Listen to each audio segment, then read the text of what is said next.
Young America. How are you guys doing? Welcome to another You Monday. Yes, we are starting the week again. My name is Jasmin Jones, and I'm here with the weekly address to young Americans. This show is sponsored by an organization called You, which stands for Young, Organized, and United. All right, so today's show is about a great book that I was able to read with my team at work called Mindset by Carol Dweck. And the name of this show is, do you have a fixed mindset or a growth mindset? Some of you guys may be familiar with this book, but I'm going to kind of break it down a little bit, and then we'll get right into some of the great things that this book teaches you. This is a study done by a woman named Carol Dweck, who is a psychologist at Stanford University, and she did a study with about 128 students, looking at how when they meet certain challenges or are asked to do certain tasks, what's their approach and how they handle it. So, for example, it looks at like what they're doing as well as how the atmosphere affects how they respond to certain things. So it was really interesting as the kids began to muscle through some of the assignments and challenges, and what she was able to see is there takes a certain mindset on how you individually approach a situation or a challenge or a question, and whether you're successful or not. And this is a great thing because as many of us try to climb the ladder and continue to increase our way in the professional world, we have to think about how we handle challenges and how that affects our growth professionally. So first we're going to start about what is fixed mindset versus growth mindset. So a fixed mindset is someone who believes that you are fixed with a certain intelligence or an ability. So that means what you have is what you get, and you need to use it at your best, right? And there's nothing more you can do about it. So for example, that's kind of like the coworker who, thinks they know everything really, and there's nothing really they can learn, and they believe that this is what I can do and this is what I'm good at and I want to stick to it.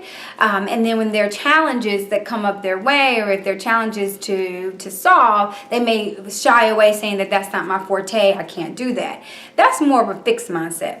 A growth mindset is someone who believes that intelligence can develop and you can grow as an individual over time as you face certain challenges, and you can learn and you can become smarter throughout time, or you could develop ability throughout time. So that may be like a coworker who jumps in the game, has no clue what they're doing, and they start muscling around with things. And month 1, they look pretty horrible, but then by month 5, they actually have achieved mastery. And I think we've all seen that within our lives, whether it was a classmate or a coworker or even a family member.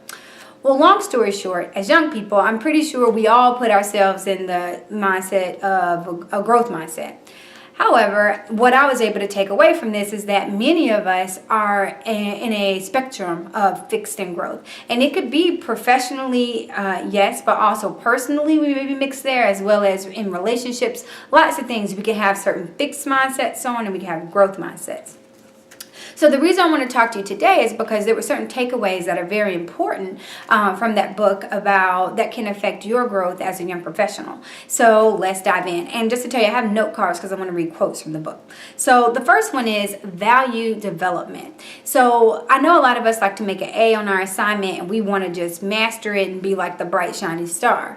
However, sometimes we have to be able to dig into challenges, offer to help with the challenge, because that helps us stretch our mind, stretch our skill sets, stretch ourselves in a lot of ways.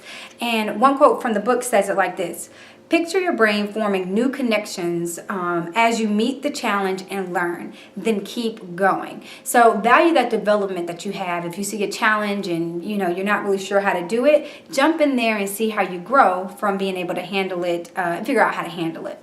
The second thing is the golden rule we've heard since we were younger. It was proven by the science of this book, which is attitude still wins all. Yes, it still wins all.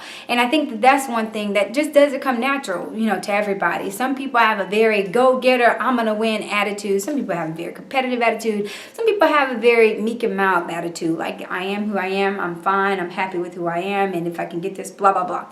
Well, the thing is that you have to have an attitude that you can succeed in order to succeed. Okay, and so I think that this book really showed how when kids were offered certain challenges, those with growth mindsets, they really had an attitude that even if I don't know what I'm doing, I can succeed. And I think that a lot of people think that's cheesy now, but it still is very relevant in our everyday work that we do. And one of the quotes from the book is from a coach who was talking to his team, and he said, if you ask yourself, did I win or did I lose? Those are the wrong questions. The correct question is, did I make my best effort? If so, you may have been outscored, but you will never lose. And I think that was a very powerful statement in the book that I wanted to share. And the very last one is very important to everybody out there, and that is effort is more than ability. So I know a lot of times, we feel that, I like to think of my folks who are just naturally smart. You're the type that, got a really high score on the SAT and you didn't have to really study hard. Or you made an A in a class and you just minimally went. But you still made that A, and that's better than everybody else.